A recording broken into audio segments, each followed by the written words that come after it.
बिस्मिल्लाहिर्रहमानिर्रहीम। वाक़फ़ियत अहमद जमात 2 बाब नंबर 3 हकूक़ व फ़राइज़।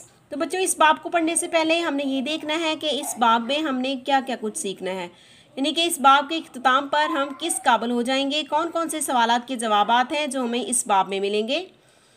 तो सवाल नंबर 1 है कि हुकूमत की तारीफ़ बयान कर सकें। हुकूमत जो सहूलियात शहरियों को फ्राहम करती है उनकी निशानदही कर सकें। शहरियों के कोई से 3 हकूक़ की फ़हरिस्त बना सकें। नंबर 4, ये शऊर पैदा कर सकें कि हर शहरी को अपने मज़हब के मुताबिक आज़ादी से ज़िंदगी गुजारने का हक़ हासिल है। नंबर 5, दस्तयाब हकूक़ के हवाले से अपनी ज़िम्मेदारियों की शनाख्त कर सकें। तो आइए बच्चों, सबसे पहले सवाल का जवाब देखते हैं कि हुकूमत किसे कहते हैं। तो इसका जवाब है, हुकूमत मुल्क का निज़ाम चलाती है। ये अपने शहरियों की बेहतरी के लिए सेहत, साफ़ पानी, बिजली, गैस, तफरीह के लिए खेल के मैदान और मियारी तालीम की सहूलत मुहैया करती है। मज़ीद इसके बारे में जानने के लिए सफ़ा नंबर 22 पर ब्लॉग पढ़ते हैं। क्या आप जानते हैं, मुल्क चलाने के लिए लोगों को इंतखाबात के ज़रिए मुंतखब किया जाता है।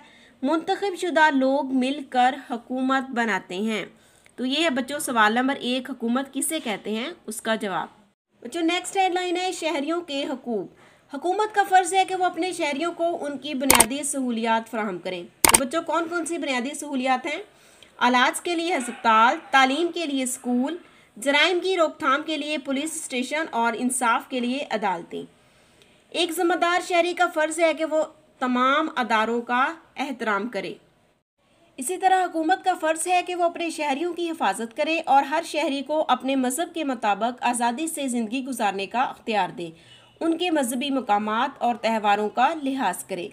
नेक्स्ट है हकूक़ व फ़राइज़। अब बच्चों, हमें हकूक़ और फ़राइज़ के बारे में अलग अलग पढ़ना है।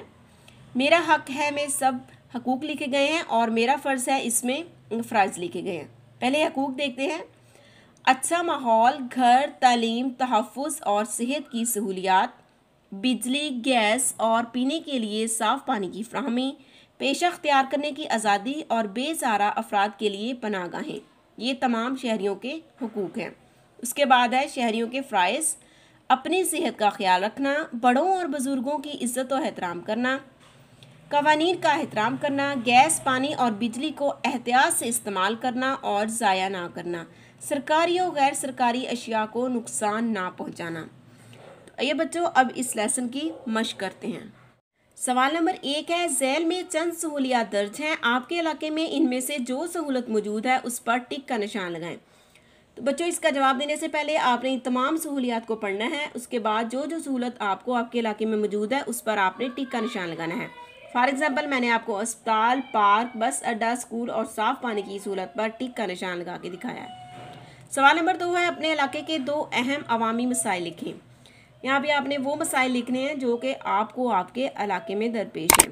फॉर एग्जांपल, तालीमी सहूलियात की कमी, साफ़ पानी की अदम फराहमी। आप इसका जवाब इस तरह से दे सकते हैं कि तालीमी सहूलियात की कमी, साफ़ पानी की अदम फराहमी। सवाल नंबर 3 है, शहरियों के कोई से 2 हकूक़ और 2 फ़राइज़ तहरीर करें। तो बच्चों, इसका जवाब देख लें। नंबर 1, अच्छा माहौल, घर, तालीम और तहफ़्फ़ुज़ की सहूलत। उसके बाद फ़र्ज़ है कवानीन का एहतराम करना। इसी तरह शहरी का हकूक़ है पेशा अख्तियार करने की आज़ादी और सरकारी और गैर सरकारी अशिया को नुकसान ना पहुँचाना। ये शहरियों के फ़राइज़ में शामिल है। सवाल नंबर 4 है, कौन सा महकमा लोगों की जानो माल की हिफाजत करता है। इसका जवाब देते हैं बच्चों, पुलिस का महकमा लोगों की जानो माल की हिफाजत करता है। तो बच्चों, इसके साथ ही हमारी आज की क्लास ख़त्म होती है। नेक्स्ट लेसन तक के लिए अल्लाह हाफिज़।